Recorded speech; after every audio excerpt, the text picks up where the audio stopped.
Tafshin Pedalid.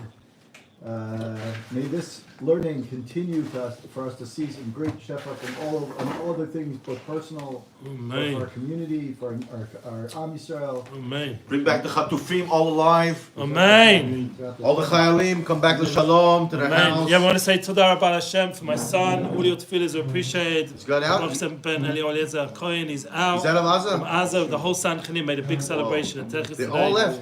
They've done their shlichus. There's other units still carrying on, but they did their part. What are they going to do next? We shall wait and see. Anyway, so may we all see great shefa like the Zera Shimshon promises. Yeshuot. That's a big thing, Aliyah. Baruch Hashem. He's in there for like 4 months. Oh, it sounds good today. Good. Anyway, so in this week's Parshat we have many options of things to learn. There are so many great. Just raise your voice a little bit more. Raise my Sorry, voice. we haven't got the new mics I yet. don't want to, We've got them, but not the wires. A little bit. Anyway, so this week we have a lot of great Torah to choose from. We're going to start with Jerush Zayin, the 7th one in the Zera Shimshon on Parshat Sisa. It's after Pesach? The Nashon Pesach? Yeah, I think it's after Haggadah Pesach. And that one I don't remember what page it's on. Kitisa, okay. Okay, Which Jewish? Jerush Zayin. So this one we're going to start with. For the two aliyot, the first aliyah Rishonah and the second aliyah in this week's Parsha, the two longest aliyot in all of the Torah. If you look at the aliyot themselves, they're about, I think they're like 60 psukim each, maybe more. Anyway, they're very long. They kind of they talk about different things. But the first Torah, the first aliyah talks about Shabbat. At the end, talks about the Shabbat, and that's how we learn the Lam Tet Melachot of the Mishkan with the Shabbat, etc. Anyway, so we have the Zera Shimshon starts with a famous Gemara from Shabbat. It says Shabbat Perakol Kitvei in Daf Kuf Yud Chet.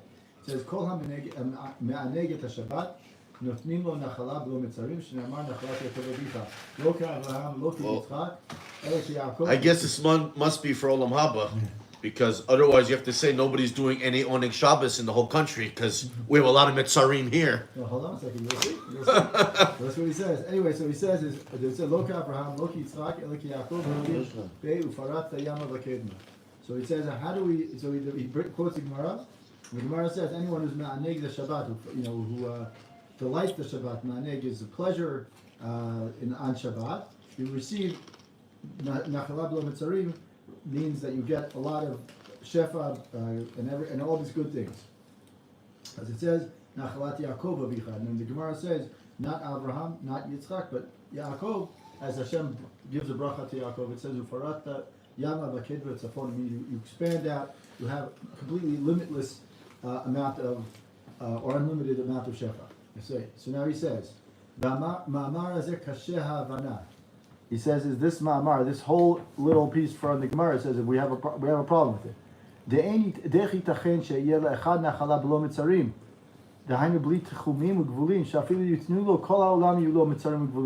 ועוד אם יהיו הרבה שיענגו את השבת, איך יוכלו להתקיים בעולם הזה, נחלה בלי מצרים, לכל אחד ואחד.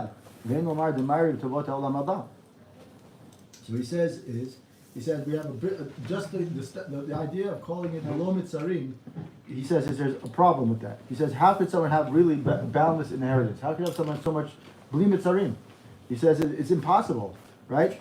Even if we give the entire world its inheritance, right, there will be some sort of border. There'll be, right, you have a lot of, your house is big, right, you're going to have, your house is only so big, right, there's a certain line, right, next person's house is so big, he's going to also have a certain line, right, there's only a certain amount of space, every person's inheritance and shefa and Bli Mitzarim doesn't make sense. I used to have a teacher. Oh, he didn't say Nachala Ein Sofit. Right, so hold on. Bli Mitzarim. Bli Mitzarim. No, Mitzarim doesn't mean Gvul. Yeah, it does mean Gvulot, actually. Mitzarim, Really? Yeah. The pshat of Mitzarim means Gvulot? Yeah.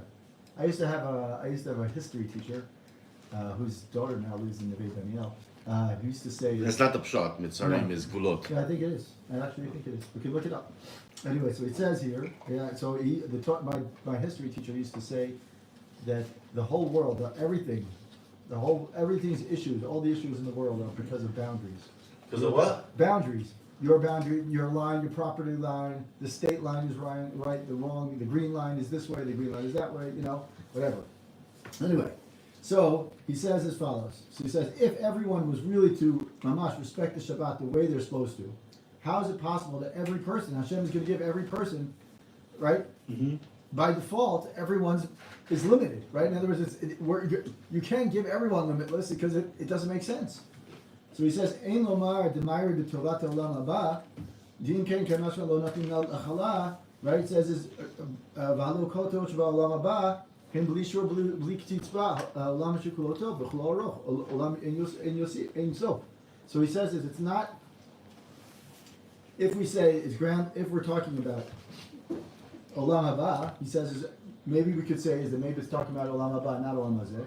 So he says if we're talking about olam haba, we know olam haba is going to be without. There's olam haba makes sense. Olam haba is a wonderful place that really is reward. We're going to have there is no measure and limit in olam haba, right? So olam shekuloto, kol aruch, everything is everlasting, ein sof, without end. So we know that it's not that. So it has to be olam hazeh. And if it's olam hazeh, how is it possible that every person is going to get bli mitzarim, meaning endless and impossible? Like he says it's physically impossible. Right, physical world.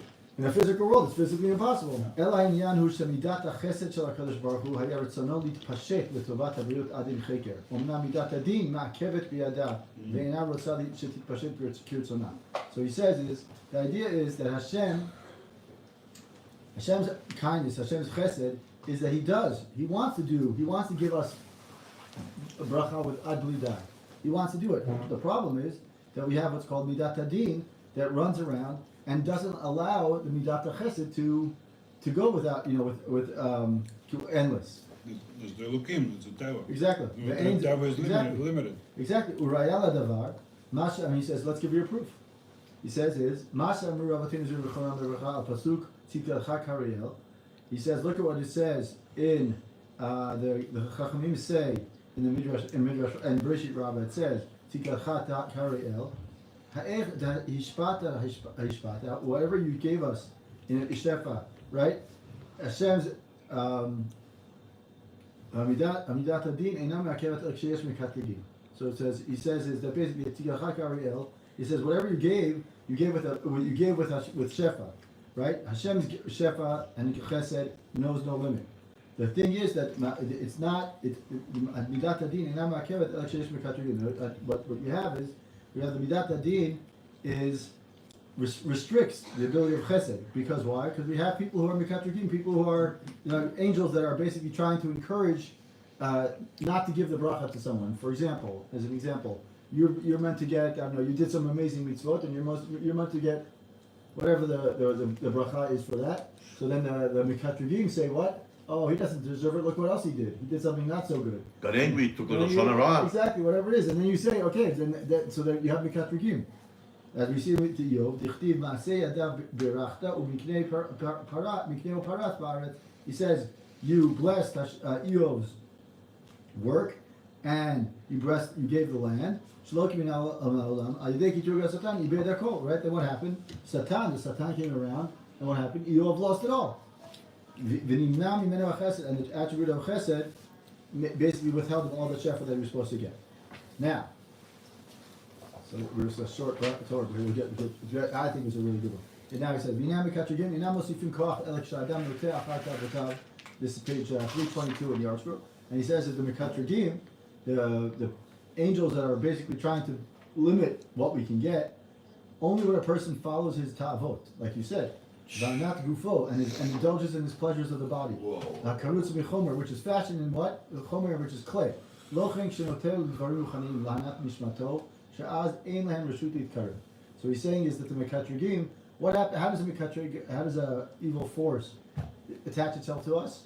It's based on our ability to, when we lean into the desires or lean into physical things more than we should, in whatever that means. I'm not getting into details. It could be something. Every person has their own tavot and has their own things. The more we get, the more we lean into those things, and the less that we. Or let's do it the other way. The more you lean into dvarim ruchaniyim, the less the Mekatrigim can take into control. The more we can control our our midot, the more we can control our ability to focus our energies on dvarim ruchaniyim, on spiritual things, on positive things, the more chesed that you get. And you can look at it across the board. Whenever you see people who are involved in Torah, in chesed, in positive things, somehow their life always looks limitless. It looks like it's smooth.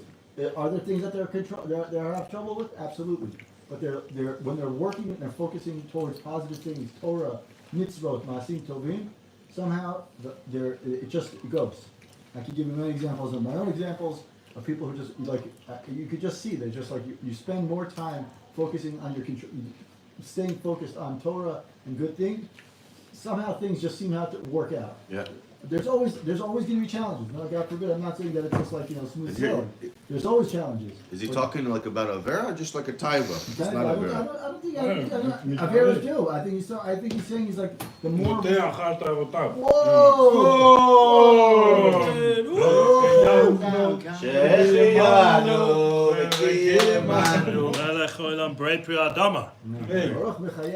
Haven't seen him for a month.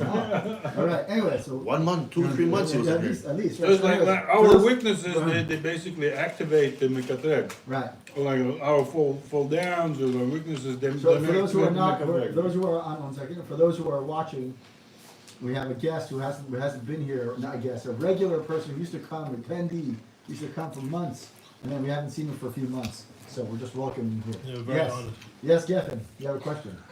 Well, I mean, And I guess it's more just on the concept of a mekater. Just made out Like, here. That's right. Yes, the we contract, can. it- Lives here. Oh, you live in Efrat? Welcome.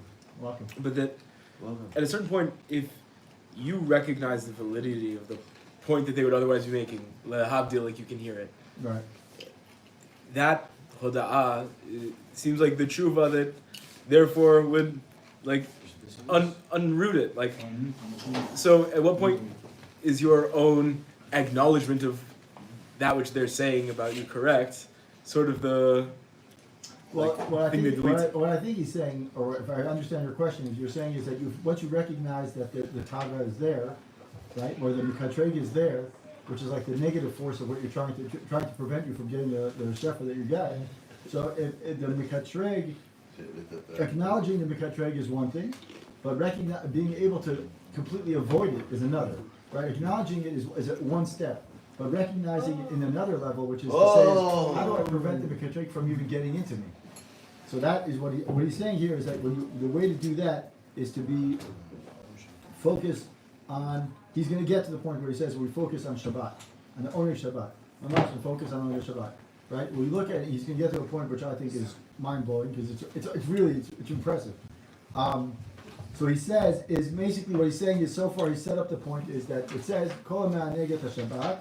I'm going back for Stephen to take. I'm channeling my inner Charles. Charles likes to do is every time a new person comes in, he starts Gives a again. recap. A recap, right? Give So me a I'm gonna recap. It's only 2 pages of a whole Torah is 2 pages, but I'm gonna recap anyway. So he says the Gemara in Shabbat says, "Kol Ma'aneget Shabbat Nolino Nachalav Yimitzrim." You get endless shefa, endless bracha. No boundaries. With no boundaries. The question is, how is it possible that everyone in the world can have endless boundary? Right? What's the biggest problem we have in this world? Boundaries. Right? The world boundaries are the problem. Right? Your house is on my line. My line is the green line, the blue line, the yellow line, whatever you want to call it. Right? So we have this problem. And so he says, how is it possible? And we know that he's not talking about Olam Haba, because if we were talking about Olam Haba is Olam Shekuloto. Right? It's everything is endless. So it can't be Olam Haba. So it has to be Olam Hazeh. So how is it possible? So he says it doesn't make sense. And if you look, so he says is that it basically is, he says is that Hashem, in of himself, it only gives out chesed. He only gives good things. The issue is that we unfortunately have Mekatrogim. We have evil people, kind of evil forces that are basically telling Hashem, don't give him. They're preventing us from getting it all. Hashem wants to give it more. But the problem is that we just don't have the ability because unfortunately we give into our tavot. We give into We are our... producing those. We're basically our own. We're basically we're battling on a daily basis, on a regular basis, our own desires and ability to give into those desires, and by doing that, we're basically preventing the shefa from coming in. So he says that the way to prevent it, the way to prevent these mekatrogim from coming in, is to continue to learn, to continue to focus on Torah and focus on spiritual matters, and then you're basically doing what your neshama is basically creating like a force field, a place that not allowing the mekatrigim in. And then, like I said before, but I said right before you walked in, as I said, is that we all see the people who are involved in chesed, in Torah, in good things, they somehow, it's just, their life is just, running like, I don't want to say smoothly, because everyone has challenges, but you just see that there's like a sense of bitachon, and the sense of like this, they felt like the sense of calm, right? So when we focus on it, that he says that's what happens is that when we don't allow, by doing these positive things and staying focused on Torah and spiritual things, then we don't allow the mekatrigim, these evil forces, to come in. And look what he says here. He says, "V'yom Shabbat mitchabim klipot kivita b'zor Parshat Vayakel v'zol mismor shel yom Shabbat v'yom sheshavtu hamazikim min haolam." So he says is, if you look in Parshat Vayakel in the Zohar, Parshat Vayakel, it says is that when he says v'yom, it says that on Shabbat, these klipot, these evil mekatrigim, go into hiding. As it says in the Zohar, that when it says v'zol mismor shel yom Shabbat, on the day that these mazikim basically run away. They cease. Shavtu means they stop from the world. And we also, for those people who are daven nusach svard, it says, what does it say? Right? They run away. You look at read the Kegavna is that there's beautiful. There's no evil forces on Shabbat. Maybe Shimon Bar Yochai.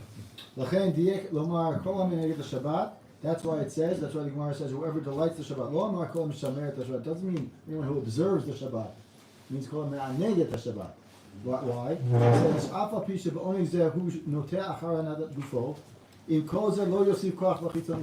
we do on Shabbat? What are the things that we do on Shabbat? We eat more, we sleep more, we eat way too much, we sleep, we have a mitzvah to eat 3 full meals. On a regular day, most of us don't eat 3 full, wash, eat, fish, meat, chicken soup, the whole deal. No, most of us don't do that every day. Only on Shabbat. Right? 3 full meals, right? You wash, you eat like a king, you sleep more than you sleep probably, like you take a nap, most of us, right? There's a mitzvah to nap, right? Those are all physical things. Those are mamish physical things. We're eating more, we're sleeping more.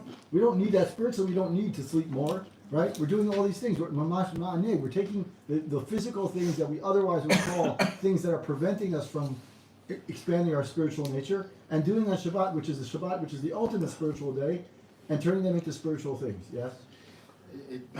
It's interesting to me that in Israel, or rather in Eretz Israel, there are certain physical things, mamash physical things, that are actually spiritual things. For example, walking around. Walking? Around. Yeah. Right? Every step is a mitzvah. Right. So it's not really surprising that, for example, sleeping on Shabbat is somehow a spiritual experience in addition to, or Right. rather... Exactly. So here he's saying is that, he says that on Shabbat, we have all the things that we would otherwise during the week call physical things that detract us, and we're taking them and literally turning them around into spiritual things. And he says, that means even though that we're doing all these physical things that we would otherwise think that they're preventing us from growing spiritually, he's saying on Shabbat, there's no mazikim. There's no mazikim. You can do those physical things. He's saying this is the opportunity. Lo yeh reshut l'midat hadin, la'akev al midat hachesed, shelo t'koshet alav b'shefa gadol. He says there will be no reshut, no midat hadin, no judgment on that day on Shabbat, and basically you'll have only chesed, only shefa. And he says here, basically what happens is he's saying is that the mekatrikim will set, you will not have the ability to prevent the midat chesed, right? In other words, that will have no permission. The midat hadin has no permission to prevent. The mekatrikim will have no ability to prevent the shefa coming down on Shabbat. That's what we say. It's me'en olam haba. Exactly. It's exactly Go right. back to that. Exactly. He's about to get to that. Oh. Right. Exactly. He says go back to what we just said before about Iyov. Iyov said, right? All his things that Iyov was blessed with so much shefa, right? Mamash, it broke the boundaries. And basically saying is that the term, it broke the boundaries. Hashem's shefa chesed broke down the boundaries to Iyov, and therefore that anyone who is mamash ma'aneg the Shabbat and takes those things that are oneg, we know those are oneg, right? Food is an oneg for most people. Sleep is an oneg for most people. And during the week, we would say those things are the opposite of spiritual things. We only take what we need. On Shabbat, you have the opposite mitzvah. You have the mitzvah to do is to take those things and turn them into oneg, into mamash, into oneg. Lo Abraham, and then we go back to. Now we go back to why does it say Abraham and Yitzchak, and why does it say not like Abraham and not like Yitzchak, only like Yaakov? And he says like this: Lo Abraham sheyatzah min Yishmael. What happened to Abraham? Yeah, Yishmael. Lo Yitzchak sheyatzah min Esav. Midat hadin hatah lo ke'ezu ta'ana lehem. For some reason, the midat hadin was somehow mekatreg, or somehow was in charge, some charge against them. Elek Yaakov shaytam tetosh lema. Yaakov had complete all 12 of his shvatim, all 12 of his sons were completely flawless.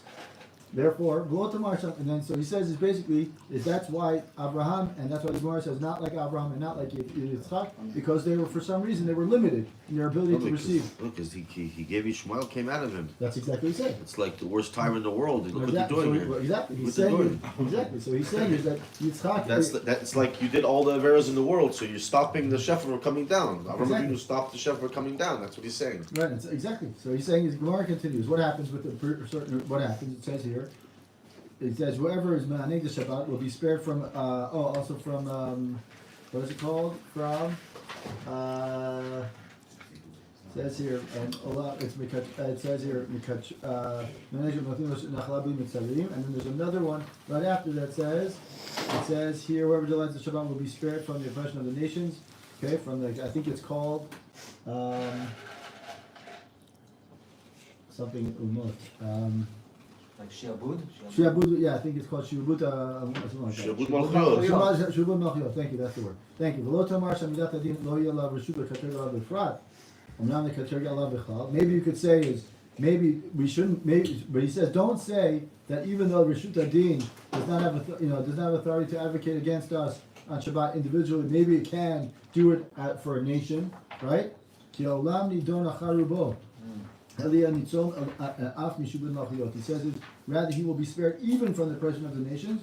That is, the Gemara is adding that whoever delights, so Kol Meneged Shabbat means that even if the community deserves punishment, he will be spared. And you can just look around, and you can see the people who are Shomer Shabbat. You can see, there's this guy now who was saved from the Nova Festival who started shaking Shabbat. He kept Shabbat. He said while he was driving on during Simchas Torah, he's got tattoos all over his arms. He's saying is, I said by myself, Hashem saved me and my wife and my kids. We're keeping Shabbat. He now walks around. He's touring America now. Really? Touring America, saying is, I was driving the car like a mad person. Bullet holes came through the car. Not one person was. None of my kids, not my wife, not myself were injured. He said, "I'm taking." And he said the entire time, I said, Hashem, we're keeping Shabbat. That's what he said. Hashem, we're keeping Shabbat from this moment. I just learned today in Sanhedrin, Menashe basically had the same thing. He was captured, and he said, HaKadosh Baruch Hu saved me from it. He was trying to appeal to non-Hashem, Yeah.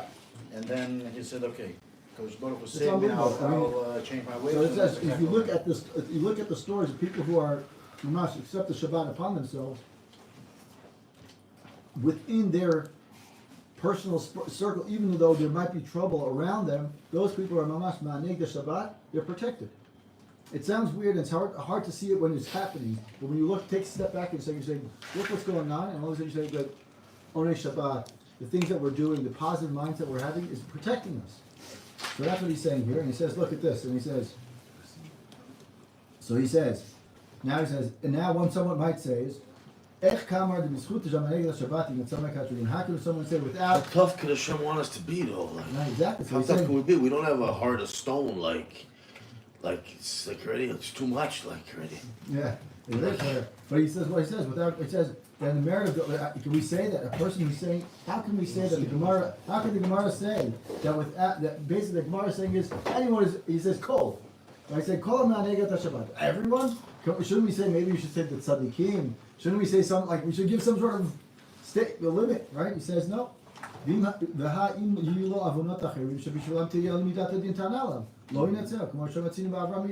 maybe. He says if Abraham and Yitzchak come in, if Abraham and Yitzchak In other words, why are you saying that if he kept Shabbat, Right. that oneg that he did was a spiritual oneg, and there's no mekatrigim on that oneg? Right. What did he do all the week? Exactly. He has exactly. nothing his whole life. Right, exactly. So he's saying, how is it possible? Like, you're saying Abraham and Yitzchak we're not spared. Kol v'chomer us. Like, I mean, Abraham and Yitzchak had their sons were Yishmael and and Esav. God, al achad kama v'kama, us. He says, V'yesh lomar she'Avraham and Yitzchak shani. They're different. She'en lo shamru et Shabbat. Kedita b'Beishit Rabba Parshat Yud Aleph al Pasuk Vayichlol Shemayim. And Sham Aval Yaakov Shemat Shabbat. If you go to Parshat Vayishlach, he says that he quotes that it says he was able to keep Shabbat. So what is he really trying to say? And this is something that I also can say that. What he was doing at Eruv there? What was he doing there? He says there that he observed the rules of Tchumim. Wow. And that by doing that, he observed the Shabbat. Now, again, I'm not going into the Drushim and how to explain it all, but I think what he's trying to get to here is that we see that people who are focused on Mamash, there are two things that he's saying here. One is that the very things that we usually during the week use to strengthen ourselves physically, meaning we eat, sleep, whatever it is, those things are important, but they're only important within a limit. Like we need to only eat a certain amount. Right? We only need to sleep a certain amount. But on Shabbat we have a mitzvah to take those same things and turn them around and say these things are oneg for us. These are things that really help us. Right? And then also he says this, and how do we prevent the mekatrigim during the week from doing anything negative from us by staying focused on the spiritual matters and staying focused on positive things, on Torah and Chesed and Chasadim and right, all those things. He says by doing that we're giving ourselves the ability to have the mekatrigim not even allowed to enter into our space. What he's saying is that by taking the things, the physical things that we otherwise during the week are there to prevent us from growing spiritually, on Shabbat, we're doing the opposite of it and we're turning it around and becoming something positive. Just one more thing.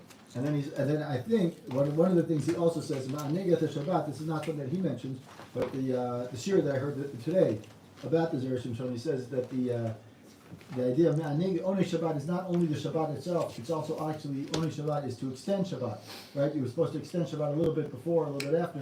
The Gemara says, I forgot who it says, he says, I want to be like those people who Mekabel Shabbat in Tiberia and let Shabbat out, where? In Tzipori. Why? They bring it early and late. Because in Tiberia it's very low, and therefore comes Shabbat goes in Early because the sun's gone. Right, and then late in Tzipori because it's so high up. They see the sun. Right, so he says, so the guy said is that people who take upon themselves, even a few minutes earlier, like 2 minutes, 5 minutes, 10 minutes. We do 18 minutes to candle lighting. We do 18 minutes. What he's saying is do 5 more minutes. More than 18. Yeah, more than 18. He says take 5 minutes, just break Shabbat. It doesn't have to, you don't have to do anything special. So the Arizal says a big school of Parnasah. Yeah, he said it's I have a friend of mine became a multi-millionaire from Really? scratch when he bring in Shabbos hours early. Really? Like the earliest you can do. Really? Yeah. Anyway, so he's saying, so these are the things that we should do. Throughout Hashem, we should get to the point where we actually see the Shefa, Bracha, Shabbat, we should see it, we should see, the first thing we should see is, we should see Mamash, and everything that we do. Yes, you had a question? A tiny statement first. It seems that it's also a matter of attitude. In other Yeah. words, you can see entirely negative thing, and so the famous story with Rabbi Akiva and the fox, right? And strangely, today I learned in Sanhedrin a couple of cases where everybody wept and he was laughing. Like they went to visit Rabbi Eliezer, Right. who was apparently very sick. Chaim. Chaim. Someone just needs to fix the Go electricity. upstairs and I don't know I where. think it's here. It's right here, it's right here. It's right here. Just put on a torch and Or we could yell into the country. Where is it? Baruch Hashem. Right, Lift to the time. they went to visit Rabbi Oh, Eliezer here's and a- all, here's a door all of here. the It's like Shabbos Sukkot. all of the students wept and he was laughing and they said, why are you laughing?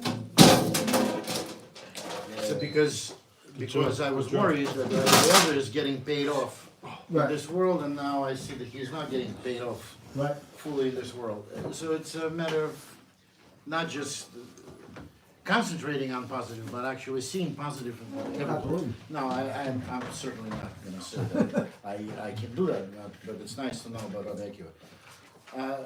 The question about Yaakov's progeny. Yeah. So Zera Shimshon says that Yaakov had flawless, but Mitato we Shlema. know that's probably. I always have that question when people say that. Not just here. What was he There gotta be asking? then difference between. Yaakov, we know that his Shvatim were not flawless. I mean, the Yechirat He made enough mistakes. They didn't have Ishmael and Esau. Come There's a on. difference between making mistakes Can't compare the two, man. and being part of I the mean, same nation. They threw but one brother in the being- pit. These guys are killing thousands. But you also can't say that the years. difference is because they made tshuva, because we know Ishmael did eventually make tshuva, and Esau also. Ruben, you can't compare the two. Right. That's my guess too. And yet, he was sent off to be a separate Who? Ishmael. Both of them. Right, and a son. Which means what? I'm saying, The even chiluk the isn't fact that the they tshuva. made tshuva didn't change at the end of their They're lives. not part of Am Yisrael. Oh, that's what I'm saying. Yeah. So the Shvatim were not perfect, but they were considered the same Am. Okay, so we're gonna take a break for 2 minutes. Maybe not necessarily No, go they back. themselves Go on. as a result of sugar. They were back into the, what do you call it, fold. But But they their were. progeny was gone. Exactly, at that exactly. point. Let me find the next one. Okay. So that teaches us that if our children misbehave, that really isn't making them into Esau. Right, exactly. That would be a bit harsh. But I guess but Can I- the can I- Gemara in Torah Aleph maybe I says missed it. that Yeah. the Yetzirah, and he like just trying to get familiar with the he doesn't style want of to the see, he assumption. doesn't Like, want to what was the connect hook into things this to a parsha? Shem, What but was he wants to the follow his taiva. why is this here? So every time Shabbos. somebody Because follows their the taiva, first aliyah of this they're is we actually Shabbos. giving power to their That's Yetzirah, which is Esav inside of them. Right, but when someone says, oh, you are a Nazi, doesn't make that person into actual Nazi. That's just maybe you like Nazi. You're not being fair to And the whole each other. Parshat, why Still not. the beginning of the Parsha begins with Shabbat. So one of the ideas I thought of was that we have to get chizuk, like Bechitzus HaShekel, the Kior, so many, we have a reference to Mordecai at the beginning of the Parsha, there's even Mordecai, here we are, Mordecai Menayim, where do we know Mordecai from this week's Parsha? Mordor. So you see there's so much chizuk before the Egel Azav, excuse me, and so much chizuk after.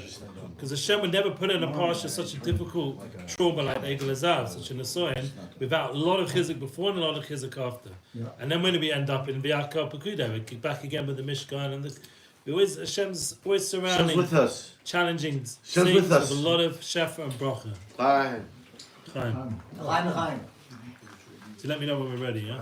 Speaking of L'chaim, What are you looking for? Glen Liver or the If they're rough, like I don't have Kali it. Ela? right? I don't have it in me if they're rough ones. I'm not a You like Arab, no? What do you I'll want? take whatever. Yeah, whatever. you Point got. to cut. This, Yeah, I'll take that. Yeah, Parshat. pristine. You don't like it? It's too strong. Yeah, I don't have Fine. it in me tonight. Long day. I'll fall asleep in the middle of the share. Yeah. Okay, there we go. Let's go. Fine. For us, it's like our for me, it's my Let's gasoline. go Wakes me up. live. This is my Part favorite. two. Yeah, Without that, I I go to look sleep. forward to this part almost as much as this night. That's the blues I go to sleep. Baruch Hashem. Zera Shimshon. Ashreinu. Right. I'll ask you for a refill. Yes, sure. So, like, what? How would you sum up the Torah that Zera Shimshon is saying that? The last Torah I would sum up as I mean, could you say that Hashem just wants to give you Shefa and Sophie? Yeah, we just have to look. And We have to we have to find ways to rechannel our mindset to Dvarim Ruchaniyim, to spiritual matters, and to recognize that Hashem is giving to us. And the only way we can do it is two ways. One is that during the week we protect ourselves with Dvarim Ruchaniyim so that the Mekadrim can't come in. And on Shabbat we take those same things that the Mekadrim are looking for us to be diverted on Shabbat. During the week. On Shabbat, we take those things, the food and the sleep, and we turn them into... tricked him. Yeah, exactly. We take those same things and we turn into it. Hashem gives us the mitzvah. He says you have to eat 3 full meals, sleep. That's the opposite of what you would think. But he says those are the things that we should focus on Shabbat, so that way during the week, we have the energy to protect ourselves with the other things. All right, so this one is a interesting one as well. It's a little bit of a... Which one is it? This is going to be Kaf Gimel 23. This is on page 472 in the Arch Scroll. Kaf Gimel? Kaf Gimel. It's a short one, relatively short one, but it's a nice one. We'll try to see if we can squeeze in one more. Which Torah again? Kaf Gimel, 23. Oh wow, so many Torahs. There's 25 or 26 Torahs, I think, this year. Wow, maybe. Yeah, there's like, maybe more. So maybe the Kabashi. Yeah, it's, there's one, and it's You 30. should this out of Mom B'Simcha. How'd you get Simcha? More Torah. Exactly. There's 30 Jerushim this week, so we're going to do number 23. So here, so it says here, in this week's part,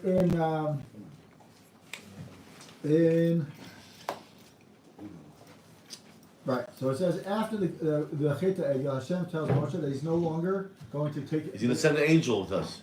Right, so hold on, we get to the angel. So he says, as Hashem says to Moshe, you're no longer going into Eretz Yisrael.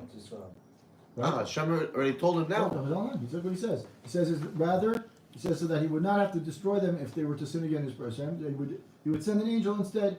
Moshe protests. Moshe says, I don't want the angel. He says, look, im ein panecha olchim al telim mizeh.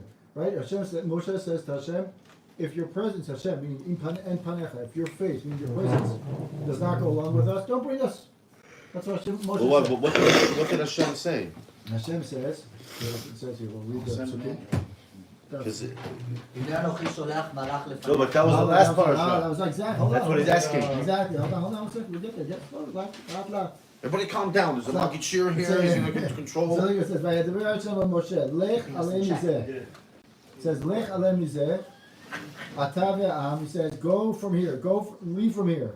You and the nation that you're Asher ha'alita me'eretz Yisrael, the people that you, being Hashem saying to Moshe, take the nation that you brought out of Egypt, right? Yeah, well, it's there, bro. He says, take the land which I swore to Abraham, Yitzchak, Yaakov, and I told Abraham, Yitzchak, Yaakov that I will give it to their children. Again. I'm sending you a malach. Again. Yeah, hold on. שלחתי לפניך מלאך וגירשתי את הכנעני והאמורי והחיבי והפריזי והחיבי והיבוסי אל ארץ זבת חלב כי לא אלה בקרבך כי עם שרף אתה פן אכלך בדרך. Right, so he says.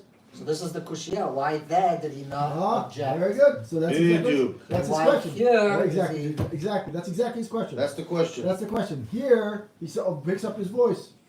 Right. That's the question. Here he says, "What's going on?" The question? No. Okay. The question is in last week's parsha. It says, "Hinei anochi sholach malach lefanecha." Moshe doesn't say a thing.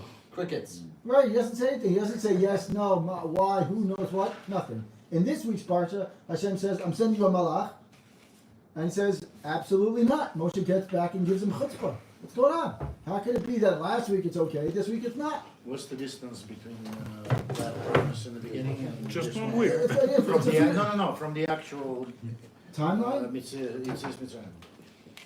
From Yetziat Mitzrayim, it's not more than it's Few months. It's a few months. Yom Kippur. Right. So in other words, it's not like he said something No. and Moshe said, okay, you know what, I'll just Well, wait. So until the you're actual- actually getting close to the answer. Okay. Your answer already is getting pretty close to what the answer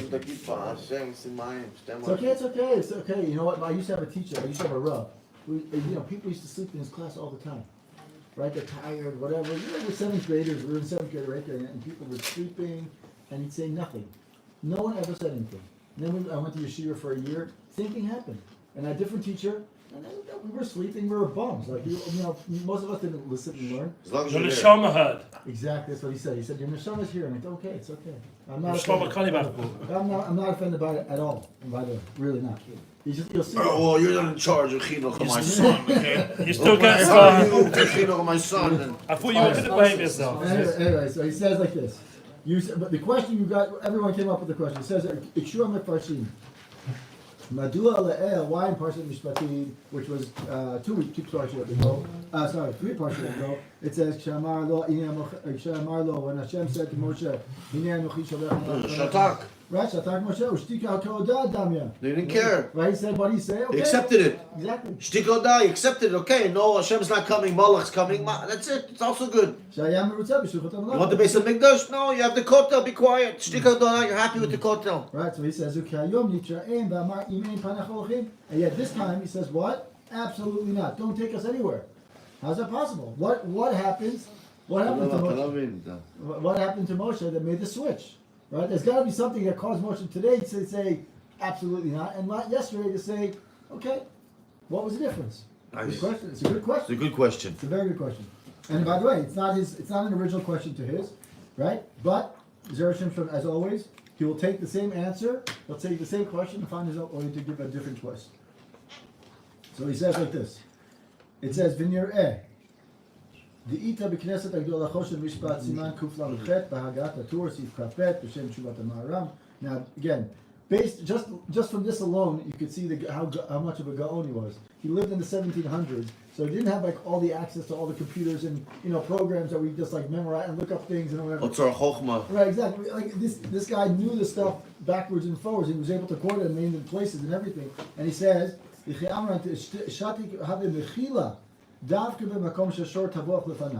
says is, when do we say that? When is we say to shtika koda, right? When do you say shtika koda? He says is we say is shtika davka b'makom sheshor tavuach lefanam. Only when there's an ox slaughtered in front of him. Meaning, as when he says when the damage is being done to his property and he is silent without making a claim. In that case, since he is quiet after the damage is already done, we assume that he has waived his rights to claim the damages. What happens? What he's saying is, let's say, I don't know, someone's You say shtika kodada is not a rule. right. It's not It's a rule. only when you see nezek that's happening to you, and then you're quiet, then you accepted it. Right. So let's just say, for example, right? I don't know. In front of our house, we have a car. Our car is parked in front of our house. Someone damages our house, our car, and we don't say anything. But okay, so we admit it. Then we see it. We did it. Whatever. Say okay, I accept it. Zero. Right? I don't start going out and saying whatever. I don't wait. At that moment, I accept it. Right? Shtika koda, I accept it right now. Right? That's it. That's when you say shtika koda, according to this, according to the Hagaot and the Tur Sif Kafet. He says in that case, since he was quiet after the damage is already done, then we can say that he waived his rights. Then we can say, okay, then I'm not take. Then I don't accept. Then I accept the responsibility of the damages. Aval hecha de'ena ro'eh adayin nezek b'shalo. Well, let's say where he is not, the damage has not been done yet. Why Moshe Rabbeinu didn't see a difference between a malach and a shem? Hold on. Patience, not that. Shwaya. It's not that. You're waiting. You're rushing. In order to run a marathon, what do you have to do first? You have to walk. You can't run a marathon tomorrow morning. You have to take your time. He's not running marathon, no matter what you're saying. Anyway, so it says here. So he says it's lo avekada. So he says, but what happens in the case where the damage has not been done yet? His silence, right? Let's say we know, right? If I give my car to a kid, right? I give the kid who doesn't have a license, doesn't learn anything yet, right? I know there's going to be damage to the car. It's guaranteed that's going to happen, right? But I don't know. Since I know that it hasn't been, my silence now, I'm not admitting to the fact, I'm not accepting to the fact that the damage, I'm not saying I'm staying silent, right? Because I don't know. Maybe Hashem will give him a wonderful talent that he can drive, perfectly, but without a license, without any lessons, right? So he's saying is, expected damage is not, if I remain silent with something that hasn't happened yet, it's not my shtika is not, I'm not accepting it, my admission is not now, it's not happening, because I don't know, it may not happen, right? Because he doesn't know, he doesn't want to respond to something that may not be, will only be relevant in the future, right? Only because right now, I see the damage right now, so therefore I'm saying remaining silent. But later, if I don't know it's actually going to happen, why is my silence? I don't know. That maybe it won't be actually happening. It's a fairly basic idea. Right. We do it in life, at least I do it in life oftentimes. Like somebody states something, whoever that is, I don't like it, but it's in 3 months. I'm like, okay, Right. let's sit in the ambush, Right. what do you call it, and wait for Hashem to do something. Like as they say in And then Hebrew, what do they say in Hebrew? Elohim Gadol, Ad Elohim Gadol. Right? Like, So- we had a lot of time. No? Yeah, so the first time he says, "Hine ani sholech lefanecha malach lefanecha l'shomorcha," Right. it sounds much more loving, and I'm with you. Right. The second one is like, "Lech alem mizeh atavam." You go with your nation, and I'll send shalachti Right, malach very different, fanecha. very It sounds different. much different, and Yeah. Moshe Rabbeinu picked up on it. Right, exactly. So look what he says. You're actually pretty close to what he says. So look what he says here. He says, Pretty smart. yes, he is. Afkan. So he says this the same rule applies to here. Moshe, בפרשת משפטים שאמר לו, הנה אנוכי מלאך לפניך עד אשמך בדרך להביך למקום. In משפטים, when Hashem says to Moshe, look, I'm sending you an angel to protect you, to take you to the place that I made ready for you. שתק משה לא חשב להשיב לו, ועד שעדיין לא היה יודע הזמן שהיה רוצה להביאם. Right? At that point, Moshe didn't know when He didn't know, like you said, in 3 months from now, I'm going to take you to the land. I don't know what's going on. Between now and 3 months from now, who knows what's going to happen, right? So I don't have to worry about it right now. You know, it's like a theory. It says like, you know, I'm gonna do something for you in 3 months, or 6 months from now, 10 months from now. You know, between now and 10 months from now, let's all live and be well till then. You know, that's the famous statement, right? That's what he said. Moshe's like, I'm sending you. I'm going to send a malach. Okay, I don't know when that's going to be. So that's what Moshe says. Okay, so I have nothing to accept, right? But then here, lo ratzah, שעדיין לא היה יודע הזמן שרוצה להביא, lo ratzah להשיב על העתיד. He said, I'm not going to respond about something that's going to happen maybe some downtime in the future. אבל בפרשה כי תישא, שאמר לו הקדוש ברוך הוא לך עלה מזה, like you said, right? The tone of voice is so different, right? He says, look, לך עלה מזה, אתה ועם, שלחתי לפניך מלאך. He says, נראה מיד היה לו לעלות ארץ ישראל. הרגיש משה ואמר לו, אם אין פניך הולכים. That's why Moshe responds like the way he does today. Because he says, listen to the voice. Look at what Hashem said to him. The tone. The tone is different. It's totally different. Is Hashem slightly irritated that Moshe didn't object? In the first time? Yeah. That's a good question. He doesn't mention. I'm going to send Angel. Right. Is that okay with you? Right. I mean, I'm not.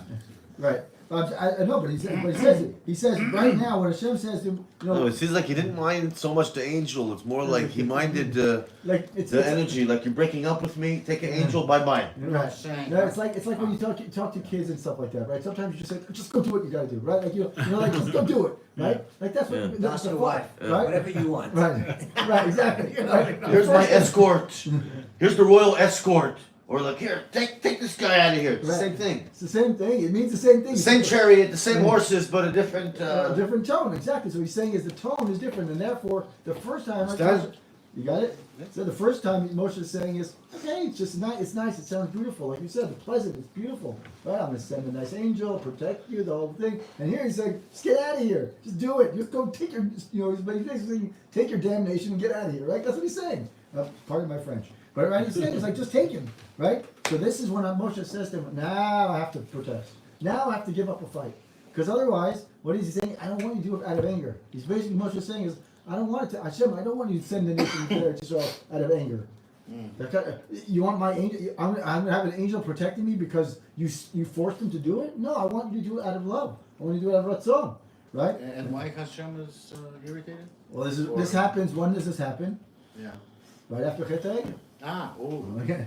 Yeah. So it says here, look, it says here, מעתה היה דבר בעיתו, right? הרגיש משה ואמר לו, אם אין פניך הולכים, right? מעתה היה דבר בעיתו מה טוב. Because now it was a thing in the proper time, is very good. This is what the correct time to react, because Moshe heard that indeed voice is objecting, because Moshe did not experience a change of heart as he had never agreed to this arrangement. He simply had no reason to object earlier.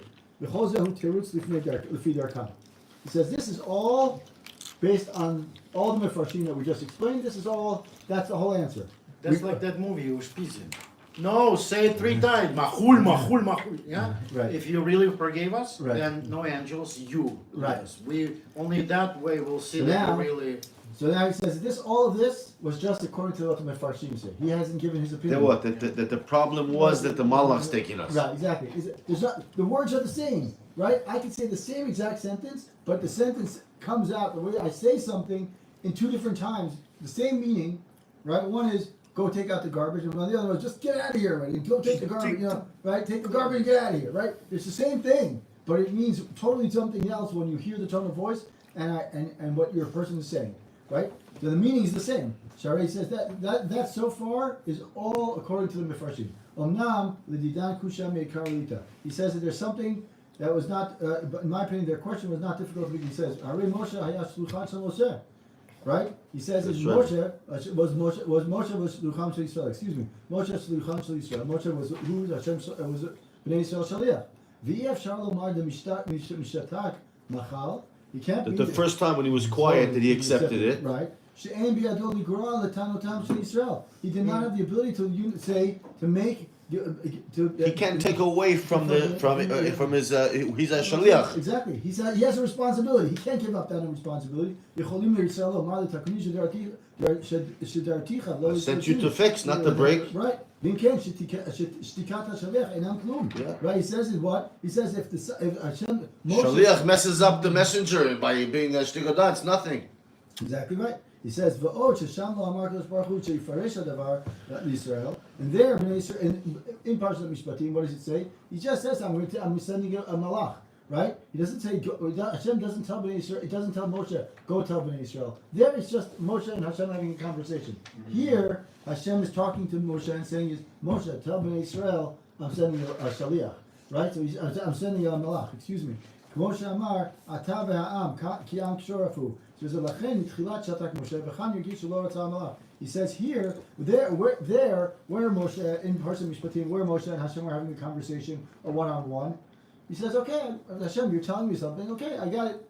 I'm in their shaliach, I accept it, right? In other words, it's a one-on-one conversation, right? I have no reason to object. Why do I have no reason to object? Because it's just me and you talking, right? I don't have to, we can have a nice conversation, and that's it. But when you tell me, go tell Bnei Israel that I'm sending the shaliach, And I'm their shaliach. I'm their shaliach. I have a to do my responsibility. job. I have to do my job. And there, what happens? There, when I'm your And I can't shaliach, do shtika kedah. and not only that, what happens when you have a shaliach? You have a tana. What's the tana of a person who sends a shaliach? I sent you to do something good for me. You can't mess it up for me. If I mess it up for me, what happens if a shaliach messes something up for you? I'm not responsible. Like, let's say I send you to do something for me, and then I send you to give $1 million to someone, or $1,000 to someone, and then you take that $1,000 and go away with it. You right? still owe the $1 Or million. Then you're still in trouble. Right, but or he takes the money and instead of the classic Gemara case is, I give you money to go find a wife for me, and instead of me, you find He marries his own wife. She's Mekudeshet. She's Mekudeshet, but what happens? I can always say is, you messed it up for me, right? Now that you did something for I wanted you to do something for me, and then you messed it up for me. So I'm not chayav. Me being the person who sent you. Why not? Because I asked you to do something good for me. You messed it up for me, so I'm going to be chayav. No, you're In other going words, to you can't tell Hashem that we want a malach instead of Hashem when you're our shaliach. Right, exactly. Because we Bnei Israel want Hashem. Right, it says here, "L'taknuni shidarti, lo liftuni." In other words, I sent you Moshe. You're our shaliach. We help you. Your job. You have one job. Right? It's like this famous statement. You have one job. to do. What? We have one job to do. What's the job? Be our shaliach. What does that mean? You always are looking out for the best of us, right? Between when Hashem is talking to Moshe, saying is, "I'm going to send him malach." Great, wonderful, it's nice that conversation, one-on-one. But now he's saying is, "Go tell Bnei Israel." Oh, wait a minute, I have to tell Bnei Israel this? Now it's you're not talking to me about one-on-one. Now you're telling me as a shaliach, and as a shaliach, I have a responsibility to only do good for Bnei Israel. Nice. So That's great. I loved it. This is a great. So the reasons for raising the objection we're not discussing. We're just discussing why he didn't object before. What the reason? Say it again. I'm sorry. I missed The the question. reason for this objection we're not discussing at all. Sure we are. We're only discussing why he didn't object before. Yeah, right. The reasons for objection is exactly the reason why he didn't do it before. Why didn't you? Last time he didn't do No, it. I mean he didn't object that he had brown shoes, not green shoes, right? All of a sudden. I don't understand. Well, okay, that's a little off, kind of. I don't understand. My shot was a little too. I don't understand the out question. there. Why did he even object to begin with? Because at the first time, you're saying in general. Right. Why? I mean, the You fact want that Hashem. he didn't do it first time, 'Cause you want but Hashem, he you did don't it want a second malach. time, and we question that, assumes that there was a reason to object. My question is, what is that reason? You don't want a malach. You want Hashem to be with you. Hashem said, "I'm sending my messenger to take care of you." We said, "No, we want Hashem Himself. We want a Because messenger, what? a malach, because we want Hashem." We were questioning Hashem's intentions, like, no, not good enough. On the other hand, Yeah, it's not good enough, is it? So you're coming to my wedding, I'm sitting in a car, I'm saying I'm gonna send a car with the driver. He's like, no, you come and Yeah, exactly. That's exactly. Why is that? We want I have Hashem to nothing come else get to- us. That's I have it. nothing That's else the to do. Jews. That's the The Jews. wedding is not cool enough That's the anymore? Jews. That's the Jews. No, but that's the question I'm having. He has a good question. He's saying, if Hashem said, "I'm sending you a malach," You say okay. Right. but you see, A malach. the point is Moshe Rabbeinu realized that the reason why Hashem was sending the malach is because he was upset with us. It wasn't 3 months ago. What? You said the same thing? Or was it also already after the that connects to what we just heard. Angle now. Before, it wasn't Hashem upset or not upset. It was Hashem telling Moshe, "This is what's going to happen," and Moshe says, "Okay, fine." But it was also after the... That was before. Parshat Mishpatim Right. was before. No. It was before. That was after the first luchot, but before the second luchot.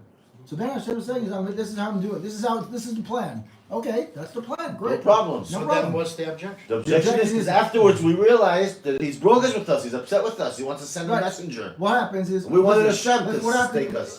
Here's the It's like example. when the diplomat goes back and you lower the Right. relationship and you're Right. like, we have No, we're what- just an what agency. happened? Right. What From happened? what I'm hearing, the facts that you were presenting me, Right. gentlemen, don't convince me of that. Because if the first time, was he upset back No, then too? not No. yet. But he already said, I'm gonna send an agent. Yeah, exactly. So Hashem doesn't seem to change anything other than maybe The tone of voice. The tone of voice. The tone of So we voice is realized exactly right. That's the difference. that's So enough. maybe, That was enough. That was enough for us to Moshe Rabbeinu say, no, we don't want that. We want you. Right.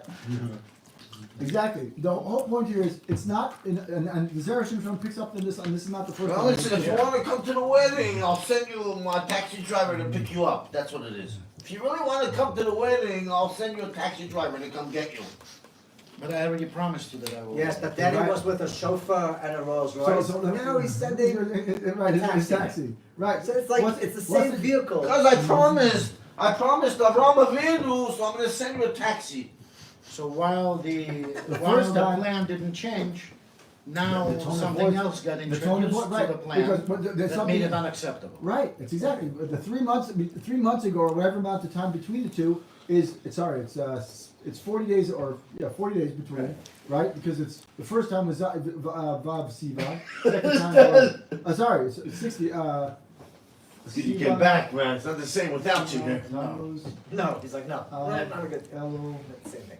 Tishri. So 5 months or 6 months later, right? What happens in between those 6 months? Moshe breaks the luchot. Why does he break the luchot? Because our egel is zahav, right? So now we have chet egel in between. So the first time Hashem says, "I'm sending you my Rolls Royce." The second time he says, "Now you're getting my taxi." I'm still taking you, but I'm still taking, it, but I'm not doing it. It's not out of love. It's more out of okay. I have no choice. I made a promise, so I have to stick to the promise. Relative. Right? Close relative. Right? Exactly. Moshe interferes and says, "Listen, you need to forgive us and Said if you're not and to coming, show no. that What you did he need to say? lead us." He says it's. Said if you're not coming with us, don't. If you're not coming to get me to the wedding, don't come. Don't come get If me. you're not sending the chair, if the Rolls I'm not Royce, coming. I don't want Forget it. it. Forget the whole thing. Right. Forget the whole We don't have a story. wedding planned yet, so please Right. don't take that mashal any further than Where's this? No, I'm just where's talking this- in your language. I'm just talking to you in your Where's the language. book? Your clock.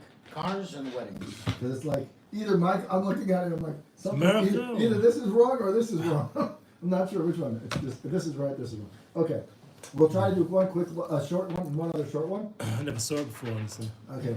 Anyway, so it says here. We'll do one last Which one. one? Kaf Hey 25. Well, Kaf Hey. I think we did this one before last year. I think. Hazara. Where? No, I was just joking. That picture helps. So Which number we doing? Kaf Hey 25. Page 494 in the art scroll. I feel like one of those guys at shul. At Shul. Yeah. On the- In the Yes, Art why Scroll bench? edition. Right. And that's page 95. Okay. Is it So- Hirsch? 95 or 59? Yeah. Okay, so the Gemara Nedarim says, Amar Rabbi Yosef. That was a Gewalt, that Torah, the It's truth. very nice. Very nice. It's very nice. It's also, by the way, teaches us a lesson on how we say things to people. Yeah. Right? The tone of voice can change everything. Everything. But I think we've learned that similar to something like that before within Zera Shimshon. It's like a good advert for Grammarly. Yeah. You know? Does the Yeah. change it. Just a little bit of turn, right? As long as it's free. Anyway, so he says like this. Amar Rabbi Yosef Bar Chanina. Silly. Right. No, it's just like Netflix ask you all these different apps when you get rid of them, Baruch Hashem. They ask you, why are you getting rid of us? I wrote, because I'm a Jew. What's that mean? Because I don't want to pay. All right.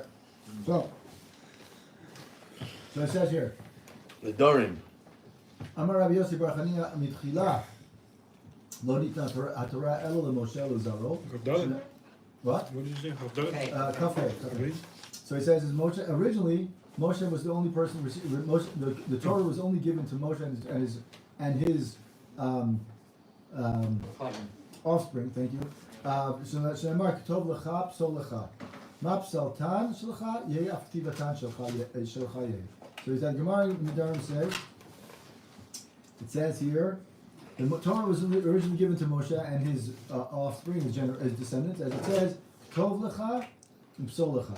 right? Mapsol. This is the first luchot or the second luchot? This is the Psolacha, Tov Lecha Psolacha. I think the second. Yeah, Right, second. second one. This Yeah. Parshat. Yeah, this is Parshat. That's why it's Right, because Hashem said, "I'll destroy Bnei Israel. I'll make a new people from nation. you, Right. new nation." So he says here, it says here, Psolacha and Tov Lecha. It says that the words that you write, the words that you write will be yours, and the Torah and the Psolta, meaning the fragments, the stuff that you carve out, right? Just like you're carving something, so too will be the things that are You see, coming that's out. why Hashem loved Moshe so much. Look, Hashem told Moshe, "Listen, I'm gonna knock them out. I'll make a new nation. They'll all be good from you." Moshe Rabbeinu said, "No. I want this. That's not what he's asking, but let's see what he says. Many years ago, I said, let me reboot the computer, and the guy said, well, you're nuts, let me find the problem. Anyway, so he says here, Makshima Olam. There's a very famous question on this Gemara. Ma tzorech la'akesh, right? Why do we have to say psolacha and ktov lecha? Why do we need that? V'alo kishem shemilat lecha hakatuv etzel pasul. Psol. Psol, excuse me, psol. To carve, it's to carve, no? Yeah, you're right. I always make a mistake that way because the patach is the other psol, like psol. But anyway, he says, "Anu limdim sheyu psolet shelo, af nitav lecha katuv etzel katav, and yochlim lemot shatei aktiva shelo." So the Gemara, there's a very famous question. It says psol lecha ktov lecha, and it says, why do we need? Just like it says psol lecha, it says lecha. So can't we say that obviously the ketov lecha is also meaning we don't need both. Meaning you don't need the word lecha. action, you could just use the word lecha Right. as the comparison. Right, exactly. You don't need. If we see that says psol, then we also need. It says psol lecha, then you just say ketov. Right? It doesn't have to say lecha. It doesn't have to say psol lecha and ketov lecha. You don't need it both times. Well, actually, you do, because psolatan shelcha yeheh is the shariot of the sapphire. Right. You're chipping away. Just because I told you that the leftovers is going to be for you doesn't mean that the actual letters are also yours. Okay, but the question is. So the kushya doesn't stand on. Well, that's what he's saying. Hold on a second. He says here. So he says we have to explain like this. He says that the term yourself, meaning lecha, and he explains why. Zera Shimshon is going to say is why we could not use the word. Why couldn't we make the hakesh between psolacha and tov lecha, like your question, right? So he says it's ho'ilu sheshara pa'amim hakatuv b'torah lecha. Every other time that the word lecha is mentioned, Darshuba Rabotenu Zichronam Libracha Shiaseh Mishalo. Right? Every other time. Rabat Aminim. The lulav, Right? Lulav. tzitzit. Exactly. Lecha It says here, Aseh lecha shtei chatzotzrot. That means take from your own silver and make your chatzotzrot. Kach lecha egel ben bakar means take from your own money and buy yourself a egel. Right? V'kamo shekatav b'maharsha, the Maharsha writes, Uve'elu hashtaim i-efshar licha'ora lidrosh b'hem kach. The Maharsha says, in these specific two cases, Ketov lecha and psol lecha, you cannot say, impossible to say the same thing. It's impossible to say lecha meaning from your own thing. It's impossible. That's what the Maharsha says. I'm not saying. He gets the. It was sapphire. Hold on a second. He says, Sharei luchot hayu shel snapirion, like you said, sapphire, right? He says the luchot came from sapphire. V'efshar Moshe yaseh mishlo. It was not possible for Moshe to have made it from his own Why? property. Why is that the big kushya? Hold on Why? a second, hold on. Why? You can't have a big chunk of sapphire? V'chein kitov lecha, so too with regard. So he says, why is that impossible? He says it is. Because it was written Geluchot Esh or something. But he was like. He's gonna get to the source in a second. V'efshar Moshe yaseh mishlo. It was not possible for Moshe to have made it from his own property. V'chein kitov lecha, so too with regard to the words when it says kitov lecha. B'ishlama imayu ketuvim biado. It would be understandable if the Aseret Dibrot were written with dio. Excuse me, not biado. B'dio with ink. Hayiti yachol lomar shikach al kumus v'adio mishalo. Right? Aval achshav shayu nichkakim b'luchot. Kol mizdadio. Right? It says ein makom lomar she'aseh zot achrakikim mishalo. She'ein ba mamash. Right? El Torah. He says here one word. Because when you're chipping away, there's nothing there. What are you doing? You're chipping away from the stone. Madalecha, what's yours? The air? Right, exactly. The air between the stone is But yours? when you're writing something with ink, right? So then you could say, write for yourself. Because I'm writing something, right? But when I'm doing something, like I'm a true carving. artist. When I'm carving something, what am I doing? I'm actually Makalecha, taking, the air between the Right, the I'm not air doing of the anything. stone? Right, I'm not doing anything. Like I'm carving, I'm itching away. The only thing that proves that I've done something is the hard work that I put into it. Right? In other words, he's saying this. Look what he says. It says, אבל עכשיו Psolet, the residue that's אין taken out. מקום למה שעשו זאת החתום שלו. It can't be that the engraving is from his own property. שאין בה ממש. The engraving itself is nothing. What am I doing when I engrave something? I'm actually taking something out. I'm not writing. When I'm writing, I'm using my physical There's a hand. kushiyah on the kushiyah of Razal. Correct. The Razal are saying if it told you Psal Lecha, it includes the Ktav Lecha. Right, Michelangelo spent his entire life taking a stone, taking away the unnecessary Exactly. stuff. Boom, you got Moshe Rabbeinu, whatever. Right, but the point is that what he's saying is that when you can't explain it to say lecha meaning from your own property. Yeah. Because when I'm engraving something or when I'm working on a stone, what am I doing? I'm actually taking away stuff. I'm not doing something. I'm not taking my own property and creating something. I'm taking something out. I'm doing the opposite. Right? Wow. Right? When I write something, when a sofer writes something, what do? I take a Take Joe Joe. and I write something. Take And ink. I'm making something. He takes a beautiful piece of paper And makes it or dirty. right. Right, exactly. But here I'm taking a stone and I'm Chipping undoing. away, and I'm now chipping you have away from less of, something. So Chipping away to the, Right. So but there, increasing what's, the value. he says, yeah, but he says is, but what's the only thing that's formed? his work. His work. That's what he has. Is his work. Right. Is effort. Is effort. The only thing you have when you do something like that is your effort. When I write something on a piece of paper, I can see what I did. Right. But what do I have? What do I get paid for? What Adding, you're adding. Right? When you're writing paper, you're adding. You're Here adding. you Right just- here, I'm you're just subtracting. like I'm taking out. Wasn't Exactly. there a thing What? about the fact that the What psolet of what it I'm- was given to him? Because Hold on, we're gonna get there. What happens when I write something on a piece of paper? Yeah. I'm actually adding ink onto the paper. Right, Yeah. that's- Right, so I'm adding to value to the Nice. paper, right?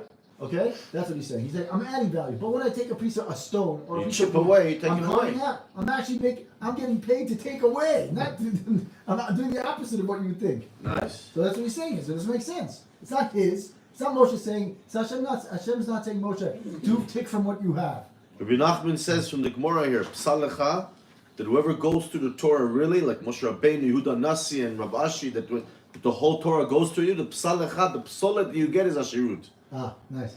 So he says here, look what he says here. Torah. It says here. That's why Kashil Lehu Rabbi Utim Zerchanon Bracha Derashat Elosh Telecha Kim Esapsolacha Ukto. So he says that this is why Moshe did not. He says here that when you see Psolacha and Ktov Lecha, right? Moshe did not possess the sapphire necessary for carving the luchot, and since the luchot abri did not really need any materials, they couldn't say for yourself, meaning take it from your own money. It's not every other place lecha. I can understand why, because there it means buy for yourself, make for yourself a chatzotzra, a trumpet, buy an egel in order to give a sacrifice. Here, lecha doesn't make sense. So he says that's why here it doesn't make sense, and therefore it wouldn't make sense for in this case, for Moshe to provide his own materials. Now he's going to say, now we're going to explain exactly what we just talked about before, which is that Hashem, the avanim tovot, the Moshe had the psulat, etc. Now we're going to get to that point. He says, "Omnam lachar shematzinu midrash b'Yerushalmi deshkalim machzav shel avanim tovot haralo hakadosh baruch hu Moshe b'toch alo v'amar lo psolecha." So the midrash he quotes Kohelet Rabbah says that Showed him a wonderful in his under his ground, right, under his tent. right, filled with stones. A machzav. No, it was a machzav. Machzav, Also- it says a quarry of precious stones. How many people do you know in the world that carry around a few huge pieces of stone just in case? You know what I mean? Right, yeah. Like, take all of your silver and gold, gewaldig. So I don't have any, but many people do, right? So it's more of a, you can assume that Right. a person has it. Right. Here. Like, can you please drive to the front? Most likely you have a car. It's right. very, very likely. But if I'm going to ask you to drive a tractor to the front, Right. what are you talking about? I'm not a farmer. Right. So why would Hashem assume that Moshe That's has exact- two humongous That's exactly things the of same. Alex, Right. a little too specific Right. to carry around, just in Right. case? So that's what he's saying. He's saying is Ah. first of all he's saying is it can't be lacha. In every other place you could say lacha makes sense. Right. Lacha means from your property. But here, how is it possible that Hashem is expecting Moshe A to have the stones and B lacha means I'm usually adding something. I'm not detracting something. So he What was says it like a amma? Shesh tvachim al shesh tvachim I don't know. I don't remember. I think Gemara mentioned it. Very happy. or shesh amot? Either way, so he says Moshe Hashem shows Moshe Hashem shows Moshe a wonderful quarry of precious stones under Moshe's tent. Under his tent, exactly. V'amar lo psolacha, he says, take for yourself. Im kain gam zeh halacha samuch lepsol. According to this, right, the term for the lecha next to the word carve, that is next to the word psol, yicholim al lidosh kmo shar lecha k'tuvim b'Torah. Da'anu she'aseh mishalo. This is why it says psol lecha, and that's why it says from you, from your own. Why could you, now once we understand that Hashem showed Moshe from underneath his own tent that he had the stones. In other words, he didn't even know he had the stones there. So Moshe says, what does Hashem do? He opens up his tent and he says, take for yourself. It's your own. Here, it's yours. You have it. So lecha means take from your own. Just like every other lecha that we just had. Dainu she'asem mishalo. Sharei kvar hayu la'avnim b'toch halo. He already had in his tent. Shekvar netana lo shadash baruch hu matana. Right? Hashem gave him the gift. He just didn't know it was there. Like you said. Right? When Hashem says do something, you don't need to look in your pockets, but I don't have that. Right. If Hashem said, you have it. Right. It's under your tent or somewhere else. Right, exactly. Don't worry. So that's If you exactly what he's said, saying. You must have That's it. what he's saying. It's Ramuz Azar Amruz Chazal, Psoltam Yeshacha. That's why it says Psoltam means even the psolet will also be yours. Why? So he says that Mizesh Mashma Shayu Shalom means that it was already belonged to him. When it says Psolet Yeshalcha means that even the remnants, the stuff that you carved, will also be yours. Wait a minute. Because it was yours from the beginning. It was yours from the beginning. Exactly. You just didn't know it was there. Hashem had to show Moshe that he had the stones underneath his tent in order to tell him that Psol Lecha means just like every other place it says Lecha, it's yours, so to here. You just didn't know the stones were right underneath it. It's the same thing. It's a great Kidney Mashal. stones. Right. You don't know It's a you great have it. Musal. We just sometimes don't know that the precious stones are underneath our tent. We just have to look for them. Right? It says it says here, whatever shavings are carving. Oh, sorry, I skipped the line. Right? Therefore, Moshe, Hashem's telling Moshe, you can act like the owner of the house. Why can you act like the owner of the house? Because it says Masha Harash Motzi B'Matzad. Whatever shavings a carpenter removes from with like a hard with a matzad is like a hard It's a large like razor. like a large razor, right? Belongs to him, meaning it belongs to the person, the carpenter. But when he chops off with a hatchet, means what? Like he chops off aggressive and a big thing, right? Those it belongs to the owner. In other words, the Gemara is saying that Hashem told Moshe, the fragments will be yours. It does not mean that the fragments would become Moshe's, but rather that they already belonged to him because the sapphire, the wonderful stone that he had been what? Taken from his own tent. So just like the wood chips that fall in the course of a work of a carpenter belong to the owner of the wood, the sapphire fragments that would fall in the course of the carvings belong to Moshe. Now basically what happens is that the Chachamim already told us that when it says Psol Lecha and Ketov Lecha, it's just like every other Lecha in the Parshat in the Torah. Because the Hashem gave it to Moshe already in his tent. Right? So first he knocked out the Jews, then he said it is really like that. So he says here, look what it says here. No, he's not saying it's right or wrong. He's basically saying I'm explaining to make sure that you understand. Right? He says this is why they assumed, this is why they made the hekesh. Shegam Ketov Lecha Ratzah Lomar Ketov Lecha Mishalcha. Dahainu Shatorah Itashel Moshe. That the Torah itself belongs to Moshe. Oh, in the beginning, the first Jews, he knocked out Chazal. Right. So he said, how could they learn that from Ktav Lecha, Psal Lecha is yours, right? Now he's coming back, he's saying it is the same like Chazal said, that the Psal Lecha is, Ktav Lecha, it's all yours. Because Hashem already gave it to him in Matana. Right. So that's what I think he's saying, yeah, so he's saying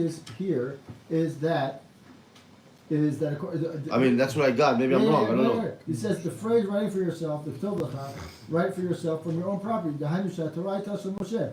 Right. I'm just going to finish it. Kvar Natnalo Hakadosh Baruch Hu Matana. K'mo Machzav Shel Avanim Tovot V'Hinei Inam K'mo Shar Lecha Ketuvim LaTorah D'Mashma Shalcha. So is that now the question is? He says they ask a question. Like you're right. They ask a question. How could it be that we shouldn't be able to dry this? Okay, so then he says, if the Psal Lecha, now it goes back to the Jews in the beginning. Right. If the Psal Lecha is yours, then also the Ktav Lecha is yours because it's already all yours from the beginning. In the beginning, he knocked it out. He's saying, no, he's carving away. It's not his. Right. No, right. Now he's bringing it back to saying it all is like. Because the original sapphire was his from the Yeah. Right, exactly. Originally, we said that you can't. Right, so I think it's, what he's saying is that Yesh Lamar, Just like the balabait. right. When the guy's cutting away, the dirt goes to the balabait. Right. The wood. So just like that, Moshe Rabbeinu, when Hashem told him, It Psalecha, means yours too, it's already yours. it goes to the balabait, and you're the balabait. Exactly. You're basically the carpenter and the balabait. Wow. Perfect on time. Shkoyach. Shkoyach, Mordecai. Zak, Hazak. Once again, Charles texted me last night and says, am I on camera? No. Okay.